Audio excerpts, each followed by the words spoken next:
Na mimi si mjinga. Na mimi si mlevi. Na mimi si wazimu.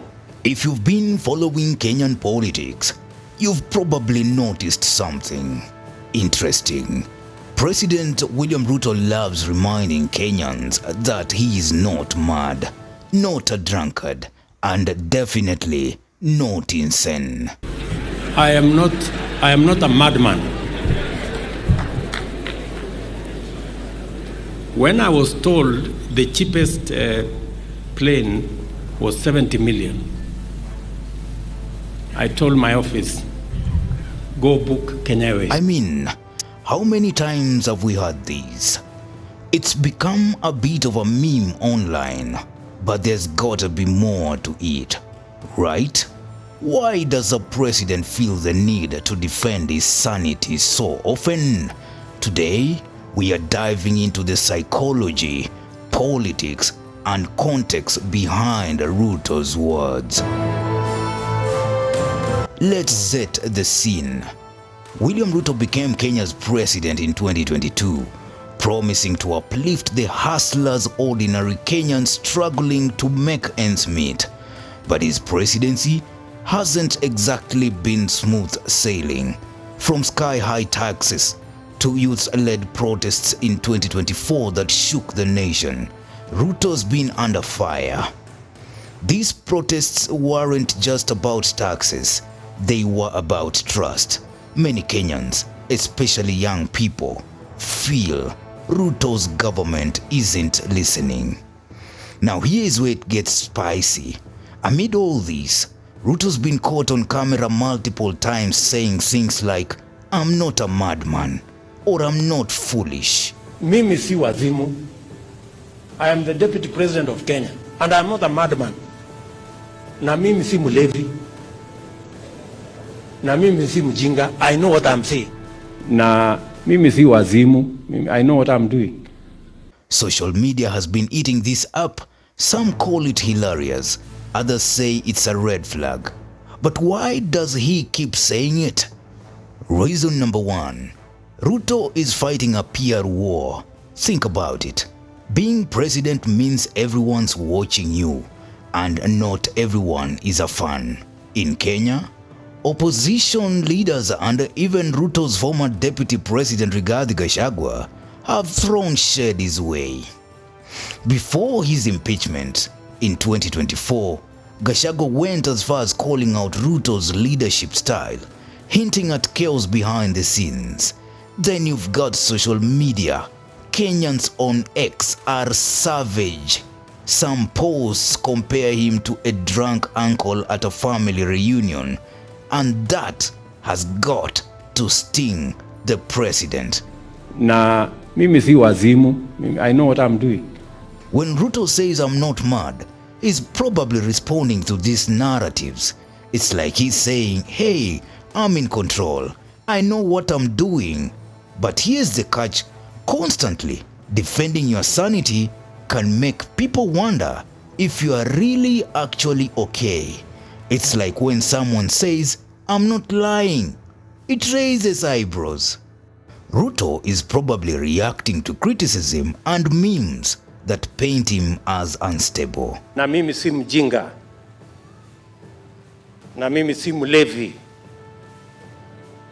Na mimi si wazimu. Have you seen those X posts about Ruto? Robert Bario Gizinji posted, "When you are mad, you don't know you are mad. The pain is felt by others. Ruto delivers lies." Jim Jue posted, "Why does Ruto keep insisting he's not a madman every time he's addressing Kenyans? That's quite suspicious. Is he doubting his own sanity?" I am Chege posted, "William Ruto every time he picks the mic. Mimi si wazimu, kwani mimi ni wazimu." Same script as a drunkard who yells, "Hata sijalewa, sikunywangi pombe mimi," every time he's drunk. William Ruto is a mad person who should be in a mental facility. Kirinyaga Finest posted a different one. "You call William Ruto a madman, eti Ruto must go. Look at what the madman is doing, something that those upright and sober fellows couldn't do in decades. Hashtag Masculinity Saturday, Kumi bila breaks. Mimi si wazimu. Reason number 2 could be just it's all about connecting with the people. Ruto is a master at populist rhetoric. I'm really sorry. Naomba radhi hakika.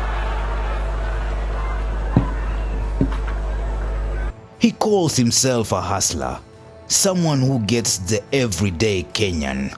When he says, I'm not a drunkard, he's not just defending himself.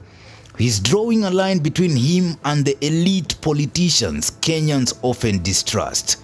It's like he's saying, I'm one of you, not some out-of-touch leader who's lost it. This strategy worked wonders during his 2022 campaign, but now it is trickier. After the 2024 protests, where young Kenyans demanded accountability, some see these statements as desperate rather than relatable. Plus, Kenya's economy is rough, taxes are up, living costs are crazy. Ruto might be using this "I am not mad" line to distract Kenyans from those issues or to rally his base. But is it working? That's the million-dollar question. Key point, Ruto uses these statements to seem relatable, but they risk backfiring. Ruto can't stop saying he's not mad, drunk, or insane.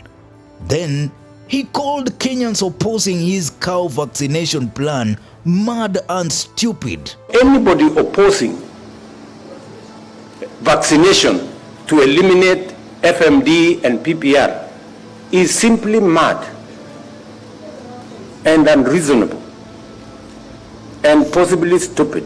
Reason number 3, and this is where it gets deep, Ruto might be feeling the heat. Leading a country like Kenya is no joke. You've got economic woes, regional tensions like the Sudan conflict, and even drama over a school play called Echoes of War that got him all paranoid. That play, performed by students, was banned because the government thought it was too critical. Ruto's team sent police to shut it down.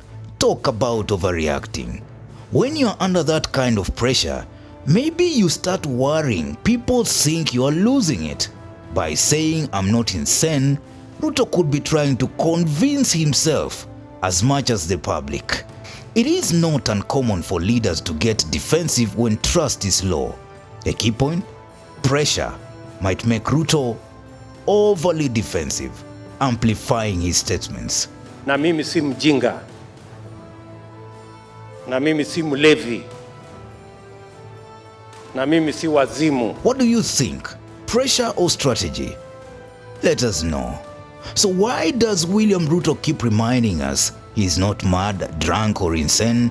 It's a mix of fighting off critics, playing the populist card, and maybe just maybe feeling the weight of leadership. But here's the thing, the more he says it, the more it becomes a meme. And that's not great for a president trying to rebuild trust. Kenya's future depends on leaders listening and not just defending themselves. What do you think? Will Ruto keep saying this, or will he switch up his game? Drop your thoughts. Newsroom, Maisha TV, Bushabi Jr.